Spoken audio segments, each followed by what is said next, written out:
Hey guys, I got my Sue Beast here. I'm gonna put in some Diode Dynamics high-end LED fog lamps. They are direct replacements. Here's the previous one from the passenger side on my car. I'll be keeping that as a backup. And then here's the replacements. They're LED. These are real bright amber colored. I just like the look of them. You can get them clear or blue-ish color. Now, on the passenger side of the car, you can do all you need to do right through this gap right here. Let's make sure the camera's adjusted. There's a gap right here, and you can go right down through there and change the bulb out. So you don't have to do any extra work on this side. Super easy. But on this side, you got a battery in the way. So you have to go under the vehicle. Now, I put mine up on ramps, set the brake. You may not have to, but it just seemed like a good idea to me. Give me a little more working room, especially when these clips are kind of fragile. These are on the mud flap, goes up inside. These are around the edges. This one here, there's a clip here. From what I can tell, I might be able to get away with 1, 2, 3, 4, 5, I believe. Let's try it. I'll start with these and see how much flex I have to reach the fog light. Alright, so these little clips, if you've never used it before, you just take a flat screwdriver. Mine's a little, you'd probably be better off with a wider one, but you just gently work them down, like, and not too hard. Just, you don't have to go hard, just until you feel them kind of give loose. Okay, get this one over here. Just real gently. This is the part you don't want to rush. These little clips are not expensive, but you have to go get them, and they don't, you know, it just adds hassle to a simple job if you rush. So you can see it's coming loose. It's not all the way out yet.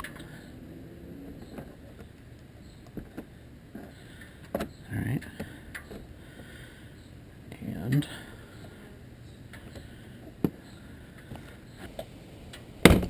there we go. Came out alright. Give it a little extra bump. Okay, we got some room now. These are slightly different over here, but same concept. Gentle pull.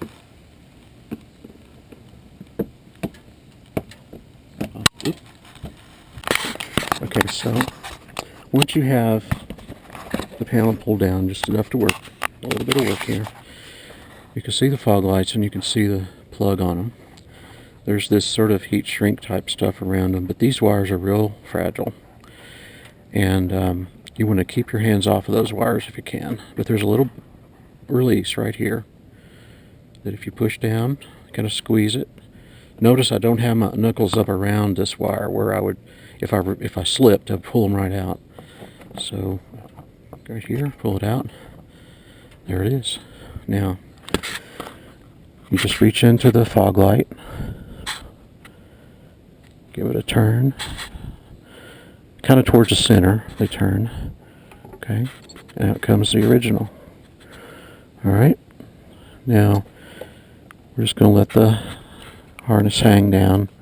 I'm going to put this over in my box. Now don't touch it, it's one of those halogens that skin oil will shorten its life, and I may end up needing these as a spare, so I'm going to put them back in the box.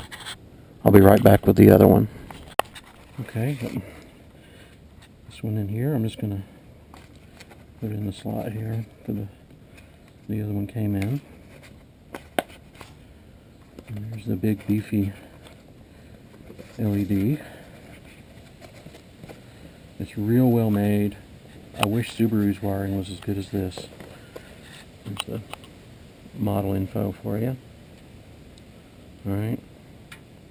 It's real nicely made, a really good looking gasket for weatherproofing. Alright, I'm just nudging back this harness without pulling on it, and edges with the gasket there. So gently slide the LED one in until it feels like you've got the tabs about right. There, you feel that? I mean, you see that?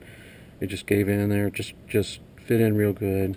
I'm going to turn it until it feels tight, and there it is. It's in. Okay, and now we're going to get these fragile wires to connect. Now these will be above that splash panel, so I guess the weatherproofing is okay. I'll try to do this with one hand. Click they go. That's the end of it. Now I'm going to do one little extra thing that probably don't have to, but there's a nice convenient slot right here on the bottom of this tank. I'm going to go ahead and put a zip tie on it, and I'm going to hold this connection up here out of the potentially getting underwater. Okay, there we go. I put the zip tie around the connector, not around the wire. So I'm hoping that wire will hold up, and this connection is no longer the lowest electrical connection on the vehicle. I do go through a couple of rivers with the Outback, and you know, I don't think the water stays in here very much with the guard on it, but it will splash, so I feel better about it now. Now I'm going to put the panel back on. Doing a quick check. Everything looks good. Okay. Well, before I close it all up, who knows, I might have got a defective one, but I doubt it, from Diode Dynamics. It's a good company.